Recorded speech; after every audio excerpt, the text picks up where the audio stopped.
Hey there, thanks for checking out this edition of What's Happening at Effenberger Vineyards, where we make effing good wine. Well, we just got back from our latest wine excursion, which was a hiking trip through Portugal wine country. I know, Portugal. Tough assignment, but somebody's got to do it, right? Hey, by the way, if you ever have a chance to go, I encourage you, go, man. You're going to love it. You're going to love it. Wonderful people, excellent food, and beautiful countryside. You've got the spectacular coastline with one of the world's biggest surf breaks at Nazar. There's a boatload of the usual fantastic European architecture, old cathedrals, and stunning palaces. And did I say great food? Yeah, there's plenty of delicious cuisine everywhere you go.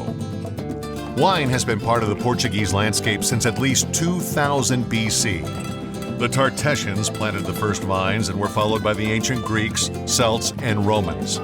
Today, there are more than 250 known indigenous wine grape varieties in the country, second only to Italy. Portugal is known for its fortified wine port, which was developed as a way of preserving the wine on its way to export markets like England. But that's a whole nother story.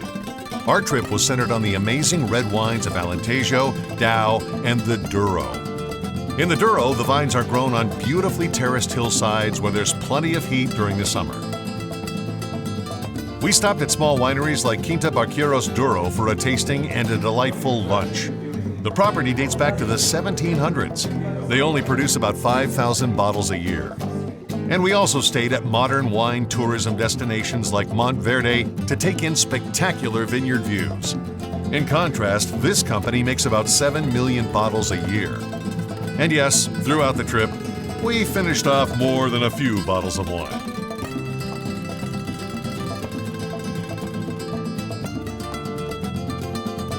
So when you think of the great wine-growing countries of the world, you think of France, Italy, Spain, and California.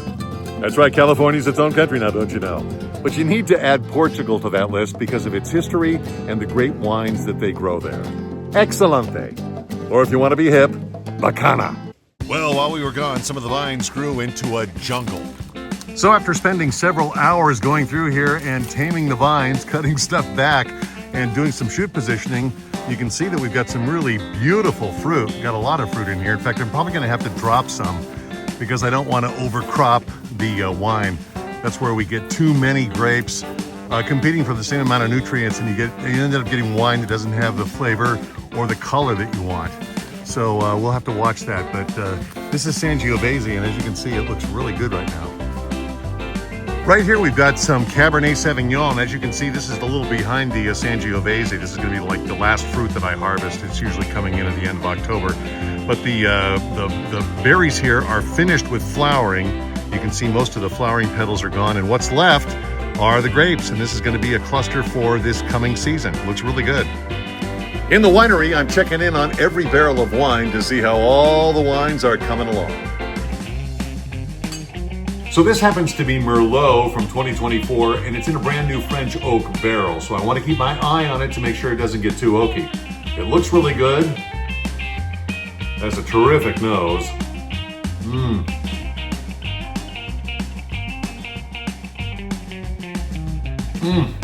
Really good. But I think I'm going to want to pull it out of that barrel in the next couple weeks because I don't want to overdo it. But right now it's coming along just fantastic. Well, in addition to the vines growing like crazy while we were gone, I also had the gophers going crazy while we were gone. And so yesterday afternoon I set some traps, and I need to go down right now and check on them. And hopefully I have some pay dirt.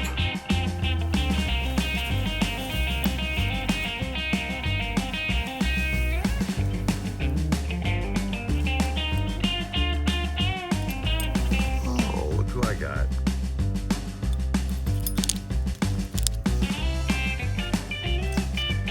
Well, I got one more trap to check. Let's go take a look. Oh, for crying out loud.